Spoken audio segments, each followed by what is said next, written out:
Is your neighbor giving you a headache? Or maybe it's that coworker. That's 877-DRKENNER. I know what Bert is going through. It's the loneliest feeling in the world. It's like walking down an empty street listening to your own footsteps. But all you have to do is to knock on any door and say, if you'll let me in, I'll live the way you want me to live, and I'll think the way you want me to think. And all the blinds will go up, and all the doors will open, and you'll never be lonely ever again. And you'll never be lonely ever again. And you'll never be happy ever again, because you would have betrayed yourself to the core.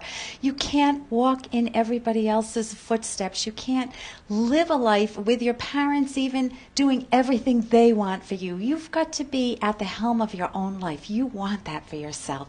So that was from Inherit the Wind, a phenomenal movie that was Spencer Tracy. And you don't want to feel like you always have to be popular and always appease everybody else. And then you go through life worrying what everybody else thinks about you, and you're chronically anxious, and you don't want to do that. I'm Dr. Ellen Kenner, and my show is The Rational Basis of Happiness, and this is an opportunity for you to ask me any question that you would ask a counselor or a therapist. I'm a clinical psychologist, and my number is toll-free 1-877-Dr. That's toll-free 1-877-DRKENNER. And you can also visit my website. My website has lots of good articles on it and information and books that I love and recommend. And my website is drkenner.com, DRKENNER.com. And right now, let's go to the phones and speak with Angela. Angela, welcome to the show. Thank you. You're having a problem raising your kids? Well, I have a 19-year-old son. 19 years old, okay. At home? No, he's in college. Yeah. And he's never been a lick of problems for me all the time he was growing up. Whoa, how many parents can say that? I know. He's been a great kid. Yeah. But he's living in an apartment now in the city and, going to college. And I just keep finding myself sounding like my mother. And where he used to, I think it's that he used to tell me just about everything, or probably not everything, but a lot. He would confide in you. He would confide in me. And yes. Now it seems like all our conversations are, did you do this, did you do that?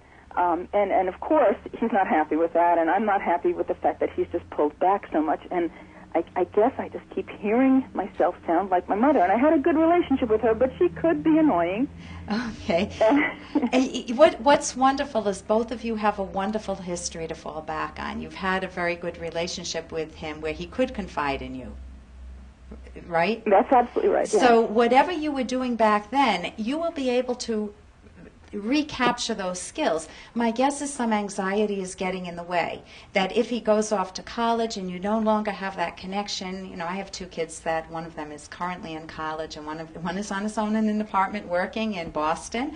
And I had the same anxieties when they left home. I felt like I no longer had the ties to them. I no longer felt like I was a part of their daily life. And so I didn't know how to handle that. And I tended to call up, and then my daughter told me, she said, Mom, when I first moved out, I needed to be on my own. I needed to experience my independence. And so then I backed off, and I came in more when invited. Now, if you're sounding like your mother, there's a book, Between Parent and Teenager.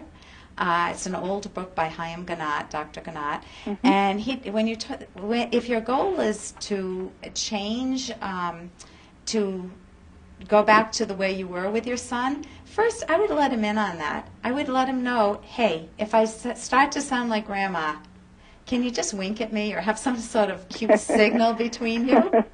Would he be open to that? Yeah, definitely. I think he would. And then you can have a smile when that happens. But see, your subconscious is coming up with your anxious whatever's driving that. What do you think is driving that behind you? The need to find out what he's doing and, 20 questions. Yeah, well, it's a lot of transition time for both of us, and I think I'm not confident that, with the things that he used to never be good at home was following through with paperwork or keeping things organized. And now the stakes are a little higher because he has an apartment and he has to pay bills, and and things like that, and his student loan and all that paperwork, and I'm constantly nagging him, I guess. And if he keeps getting the message that his mother, of all people, doesn't trust him, what is that making him feel like?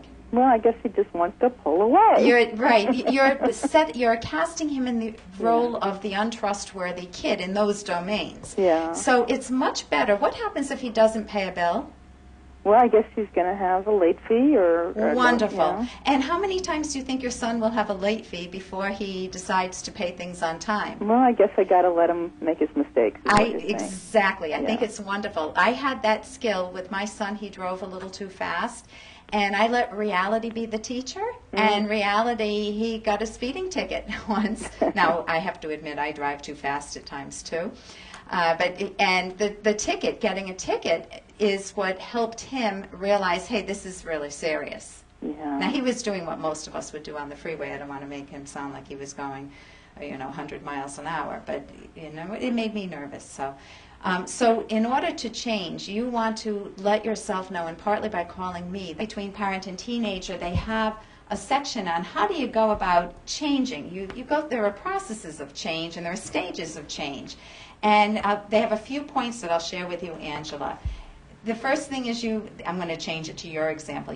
It says you insult your child. But let's say you nag your child, and then you think about it. You hear your own words, or you hear your mother's words, right? Yep. And so it bothers you. And then you hear yourself doing it again. And then you listen helplessly as the words seem to come out of you automatically.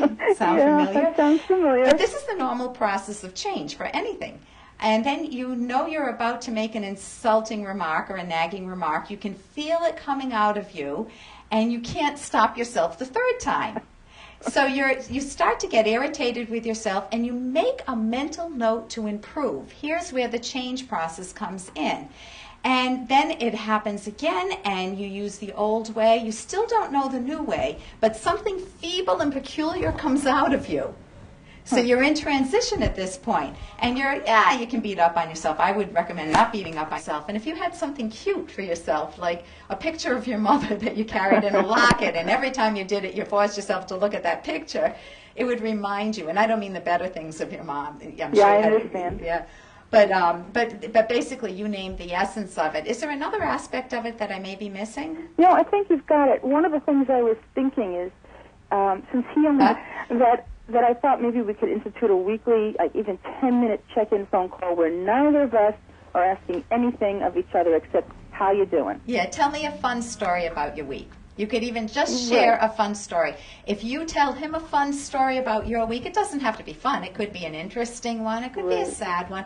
But just share a slice of your life with him without any moralistic messages that you're sending in code. Like, oh, my God, I was such a mess, and then I cleaned things up.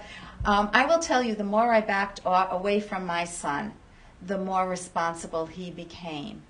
And now he is so competent. We went on a bike ride recently, and he said, Mom, if we had to do the parenting over, the one thing that I would change is, and I didn't know what was coming.